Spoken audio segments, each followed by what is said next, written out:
امریکی صدر Donald Trump نے کہا ہے کہ امریکہ وہ واحد ملک ہے جو ایران کے نیوکلیئر پلانٹ فارڈو کو تباہ کرنے کی صلاحیت رکھتا ہے، لیکن اس کا یہ مطلب نہیں کہ وہ ایسا کرنے والے ہیں۔ ان کا مزید کہنا تھا کہ میں نے ابھی اس حوالے سے کوئی فیصلہ نہیں کیا۔ فارڈو نیوکلیئر پلانٹ ہے کیا اور کہاں واقع ہے؟ فارڈو نیوکلیئر پلانٹ ایران کے شہر تہران سے تقریباً 95 کلومیٹر دور پہاڑوں کے اندر بنایا گیا ہے۔ یہ پلانٹ 80 سے 90 میٹر پہاڑوں کے اندر ہے، جو اسے فضائی حملوں کی صورت میں نقصان سے محفوظ بناتا ہے۔ پہل یہ پلانٹ IRGC یعنی اسلامک ریولوشنری گارڈز کورپس کے لیے ایک فوجی اڈے کے طور پر بنایا گیا تھا۔ 21 ستمبر 2009 کو ایران نے IAEA یعنی انٹرنیشنل ایٹامک انرجی ایجنسی کو ایک خط میں اطلاع دی کہ فارڈو فوجی اڈے کو ایک ایٹمی پلانٹ میں تشکیل دیا جا رہا ہے، کیونکہ ایران کو علم ہو چکا تھا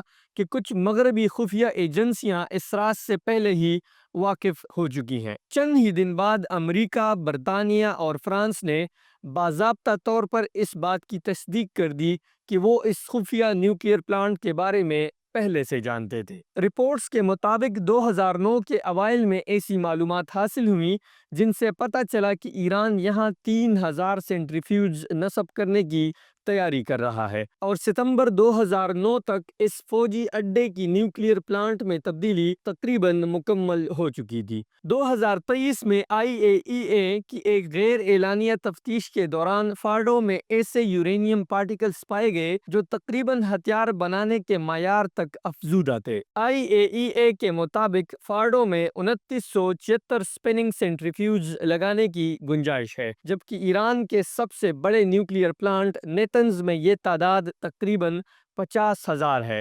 نیتنز وہی نیوکلیئر پلانٹ ہے جس پر اسرائیل نے اپنے پہلے فضائی حملے کے دوران وار کیا۔ ان حملوں میں نیتنز پلانٹ کو کافی نقصان پہنچا تھا۔ اسرائیل نے فارڈو پلانٹ پر بھی حملے کیے تھے، لیکن IAEA کے ڈائریکٹر نے بتایا کہ فارڈو پلانٹ کو کوئی نقصان نہیں پہنچا ہے۔ اب سوال یہ ہے کہ کیا امریکہ یا اسرائیل فارڈو پلانٹ کو تباہ کر سکتے ہیں؟ ماہرین کا ماننا ہے کہ اسرائیل کے پاس اس وقت اتنی صلاحیت نہیں ہے کہ وہ فارڈو کو تباہ کر سکے، اور اگر وہ ایسا کرنا چاہتا ہے تو اس کے لیے فوجی کمانڈوز کو پلانٹ کے اندر جا کر کارروائی کرنی ہوگی، جو کہ بظاہر انتہائی مشکل لگ رہا ہے۔ البتہ امریکہ کے پاس ایک MOP یعنی میسو آرڈننس پینیٹریٹر نامی بم ہے جس کا وزن 13,600 کلوگرام ہے۔ اگر یہ بم B-2 بمبار طیارے سے مناسب مقدار میں گرائے جائیں تو امکان ہے کہ فارڈو کے زیر زمین بنکرز تباہ ہو جائیں۔